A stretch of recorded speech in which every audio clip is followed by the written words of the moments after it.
Right next to me is a brand new refresh of an all-electric SUV made by Kia. This is the 2025 Kia EV6 light, long-range, all-wheel drive. Yes, I know that's a mouthful, but this vehicle is all new refresh for 2025 and has some cool looks, as well as some cool new tech, because this is one of the first vehicles in North America to come standard with the NACS adapter. That's the Tesla charging port. In a Kia, the Tesla charging port, this vehicle is pretty cool. Now, just because this vehicle has some cool new looks and has the new NACS adapter port in the back, does that actually make it worth it? And should you go and spend your hard-earned money on this or not? In this video, I'll be taking you through everything about this vehicle, and let's answer that question together.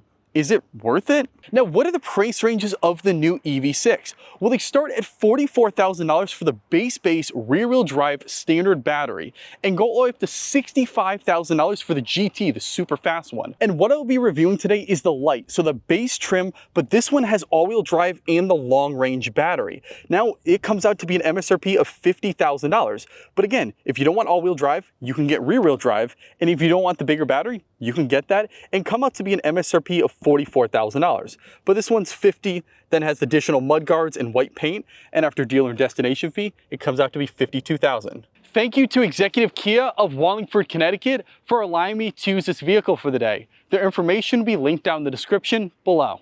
Let's dive right into it and start off with the front, because the front is where you see the noticeable changes of the new refresh. And it starts out with the headlights. These are all new headlights in the 2025 model year, and they're thin. You have one strip here and one strip down there. The older headlights were not bad, but they were big and bulky. They just basically squished it and threw it in here. This is LED headlights, LED daytime running lights, and yes, LED turn signals. Again, the split, it makes it stand out and look cool. Now you got the Kia badge right front and center.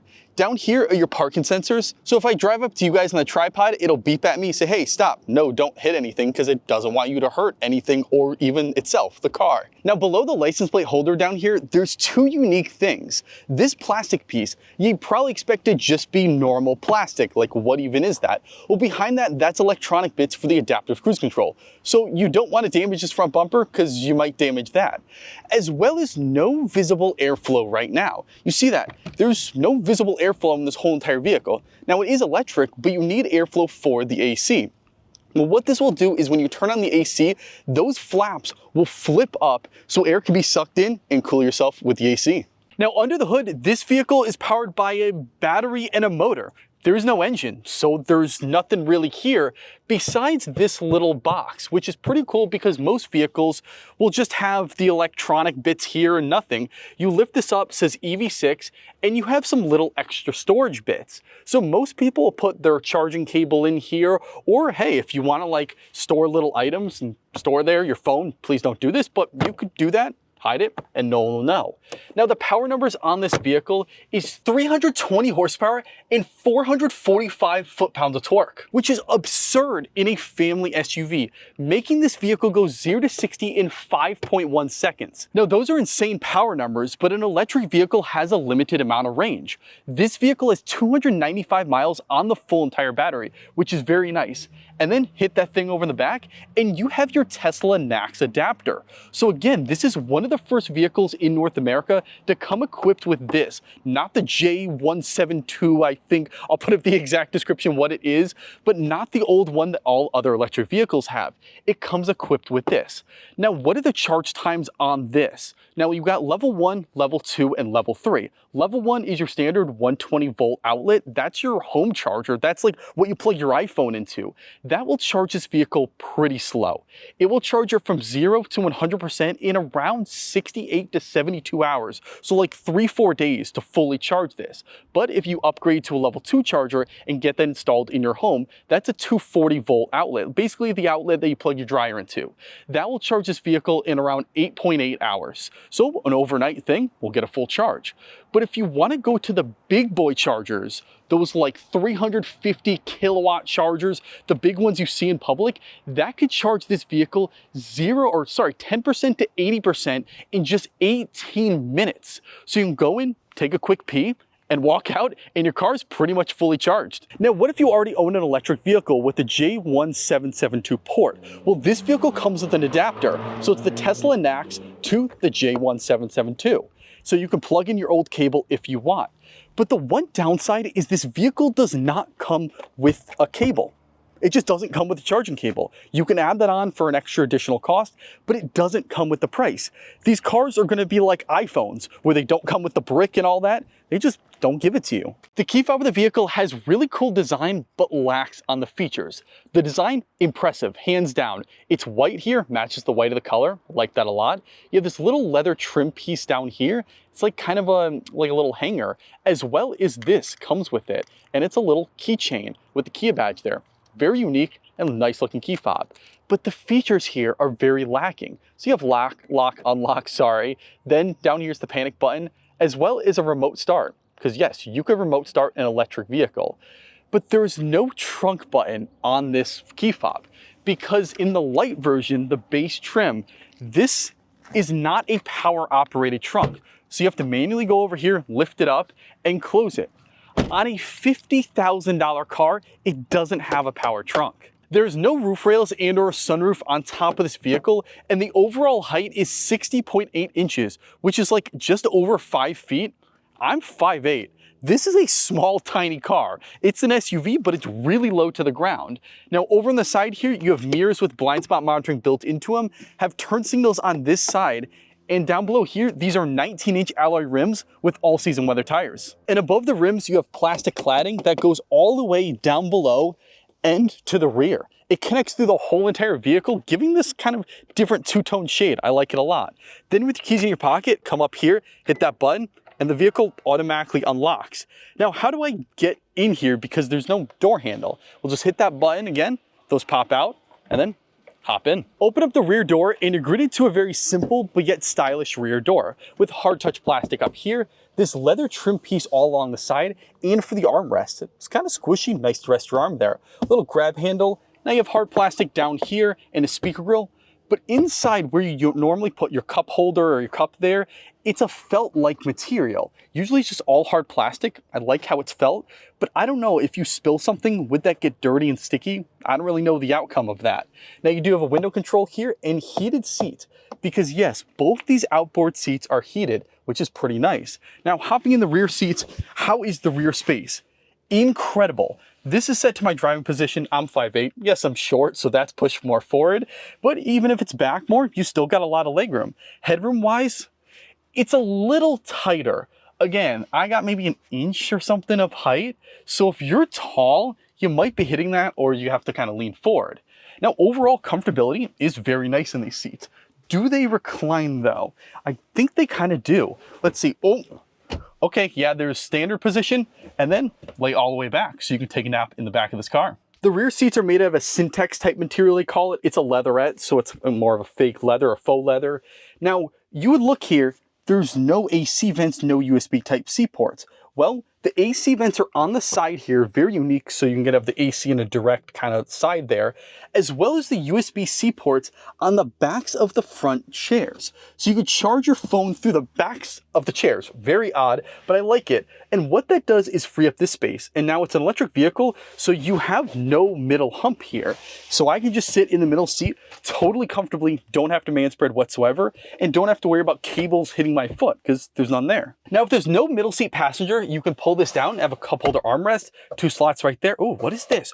Oh, that's actually really cool. So you can have 2 cups there, or if you want, put your camera bag, a bag of candy. It's actually pretty cool. Then if you don't want that, put that back up. Open up the front door, and it's pretty much an identical copy of the rear door, but instead you have soft touch plastic up here instead of hard touch like the rear. Everything else is basically the same. The Syntex faux leather there, it's there as well. Nice grab handle, harder plastic, speaker grill, one down there, actually another one up there as well, and a bigger storage pocket to put a bag of candy and a drink. But it's that same material where I wish it was harder plastic, so if it gets dirty, you could wash it. I don't know if you could wash that type of material. Now up here, what do you have? You have 4 window controls. 2 are 1 touch down, 1 touch up. Those you have to hold down and hold up. Mirror controls, lock, unlock, and then hit that, You have power folding mirrors. Both the front seats are heated bucket seats with the Syntex leather type material that hold you into place very well. The headrests up here look like they're straight out of an office chair. I like the design, makes it look pretty cool. The driver is power operated with forward, back, tilt, and lumbar controls, but sadly the passenger is all manual controls. Turn on the vehicle with a simple push start, not like other electric vehicles where you put your foot on the brake, you do some gymnastics to get it. Simple, you know it's on, push the button. Now this vehicle has a digital screen here, all digital, no analog whatsoever. And it's pretty simple, the most simple out of really any vehicle, not just electric. Other vehicles have some crazy things you can do. Kia makes it very simple and easy. Now you have your miles per hour on the side here, temperature down there, what gear you're in, the amount of miles on the single charge you have, and even percentage. So you have your actual miles and a percentage as well. You have your miles on the odometer down there, and then this is for your regen braking. So you can use these paddles here to adjust the level of regen braking. I kind of like that, and you can see a little visual of it. What else can this screen do? Well, you have this little icon here as well as this scroll wheel. So this is the main screen you have, and you have trip meters, you have since last reset, your range, your tire pressure, power distribution, and back up there. And then hit it one more time, and this is where you have a little maps. So I have the maps on here set to the closest McDonald's, and it'll actually show you how far you are and where you need to turn on this gauge. The steering wheel in this vehicle is a super futuristic 2-spoke steering wheel.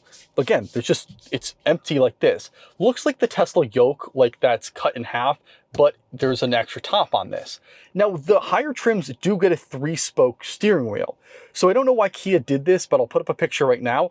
I think this looks better, the lower trim steering wheel, than the higher trim ones. You let me know what you think in the comments below. But you have the Kia badge right over on the side, and this is some of your controls. So this is to change the different modes of radio stations, Bluetooth, Amazon Music, SoundCloud in this vehicle, which is crazy. And over here, this is a little hotkey, our favorites key, and you could set that to whatever you want. So if you want that to be, let's see, the home button, you could set it to it, hit that, and the page goes directly to home. You can customize to whatever you want. So you can make that an Android Auto Apple CarPlay button, hit it, and it brings up Android Auto Apple CarPlay. Now you have your phone controls, voice commands, volume up and down, that's to change left and right of the music, as well as some safety settings over here. This vehicle has adaptive cruise control, lane keep assist, blind spot monitoring over the side there, forward collision warning, rear collision warning, and with the rear parking sensors. So beep at you, let's see if I can actually do it. It'll beep at you when you come close to objects. If I actually put this in drive right now, I don't want to run into these poles, but it should, hopefully, yeah, beep at me and show how close I am to the object in front of me, as well as a backup camera that has moving trajectory lines and can be different views. So you can have a wide view as well as an up top view. Now I mentioned all the safety settings, but what if you don't want those? You want it completely off. You can go in the settings here, go to setup, go to vehicle, driver assistance, and turn off almost all the safety settings. So let's say you don't want rear parking warning, rear cross traffic safety, turn that off if you don't want. You don't want any driver warnings, hey, go turn those off. And what's pretty cool is you can go into driver convenience and adjust the adaptive cruise control, or what they call smart cruise control, and adjust the distance the vehicle in front of you, as well as the acceleration and deceleration speed. So if someone cuts in front of you, how slow or how fast your car is going to decelerate, and if someone goes over to the side, how far you're going to, or how fast your car is going to speed back up. That is super cool because a lot of cars just jut forward and jut back. I like how you can go customize it, as well as a speed limit icon. So you can go turn this on or off as well. But in this little screen, it will show what the speed limit is. So let's say it's a 25-mile-an-hour road and you're going 30. Well, that was going to show red right there saying, hey, you might want to slow down here. But you can go turn that off if you don't want that at all. The touchscreen in this vehicle is super responsive, has wireless Android Auto, wireless Apple CarPlay, can be moved around apps like just your smartphone, so it's super easy to use. You have maps built into it, so if you don't want to use your phone, the radio right there, EV app, which I'll get into in just a minute, as well as YouTube built into this. Yes, you can watch YouTube from your EV6. You do need to sign up for the subscription, so I don't have that right now, but you can also play games as well.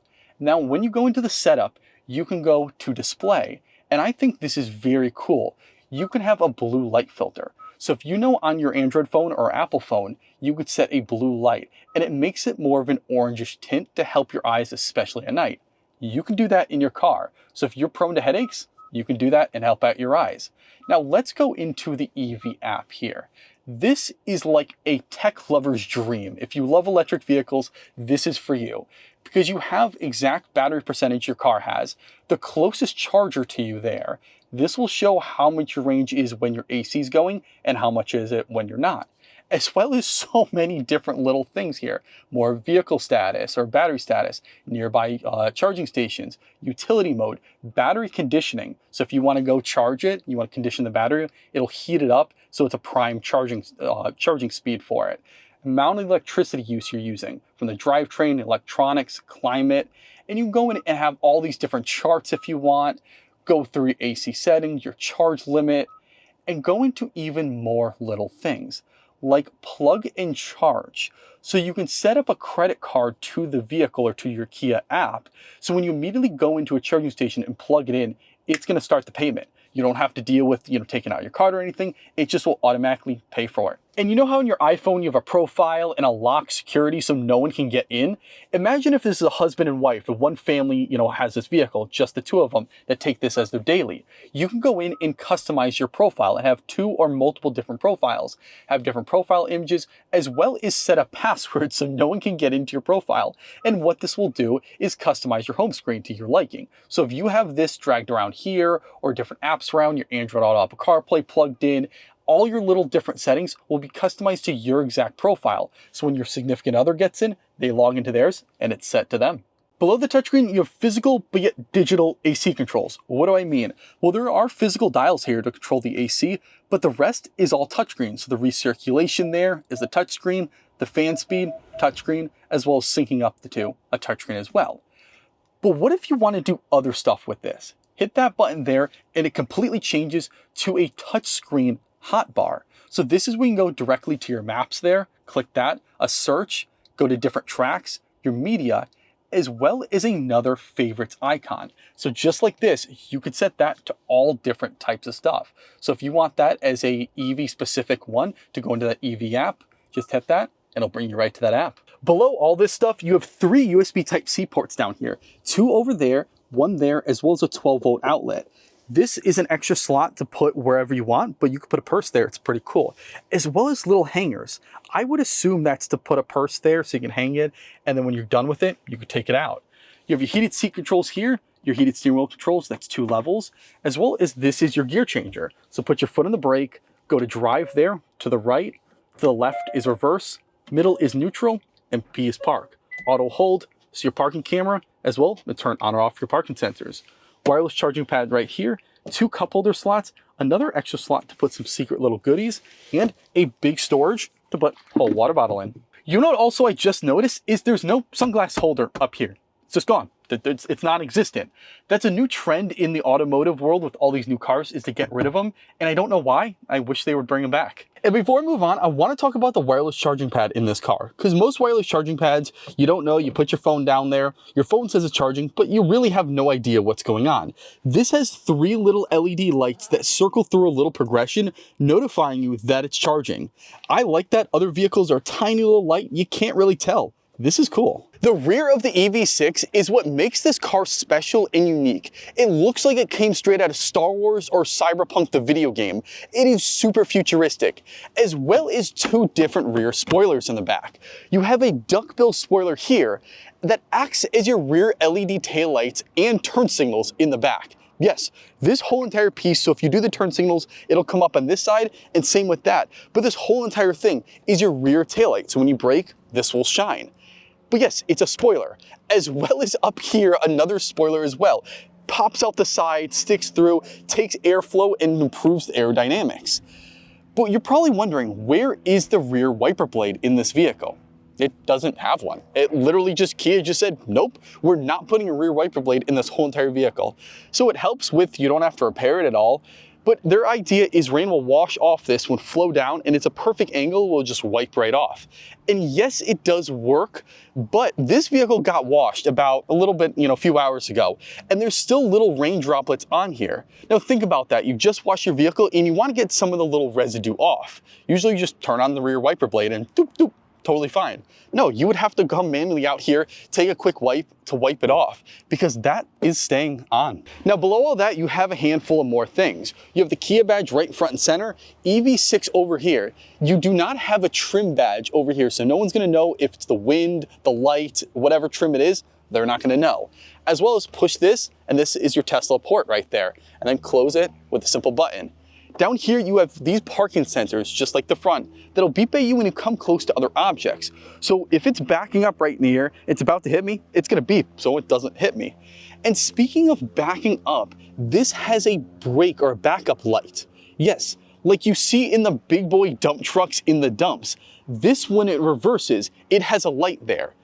Now, if I'm far away, maybe that will shine, but that's so low, I don't think I can see that. So is that like a backup light for ants? Because I feel like it should be up here to alert people, not all the way down there.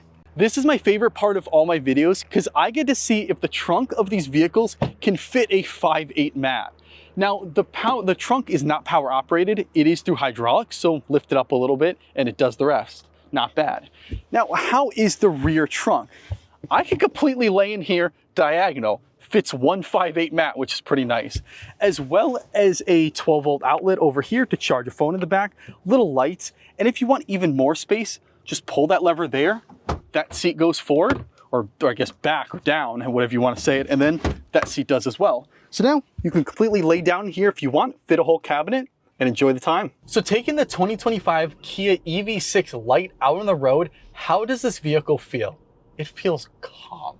It's just so calm. It really is. If you're in the market for just a chill ride, but just if you want some speed, 0 to 60 in 5.1 seconds, it is insane. Just snap finger, you have performance of like a, fast sports car, but yet it's so chill. It really is. You just glide over the potholes. You feel them a little bit, but nothing crazy like other vehicles. Barely any road noise you hear, no engine noise. You hear a little whine of the electric motor, but that's very tiny. And especially if you have the radio going, you're not gonna hear that whatsoever in this vehicle. And I have it right now on the level 1 regen, which is basically no regen. But if you want, hit this pedal to the left here, and you can go through 3 different or 4 different levels of regen braking. So right now I'm on the max, which is essentially, it's called iPedal, they're 1-pedal drive. So there's a car behind me, I can't do it. But when I take my foot completely off the accelerator pedal, it's gonna slow down pretty fast and come to a stop.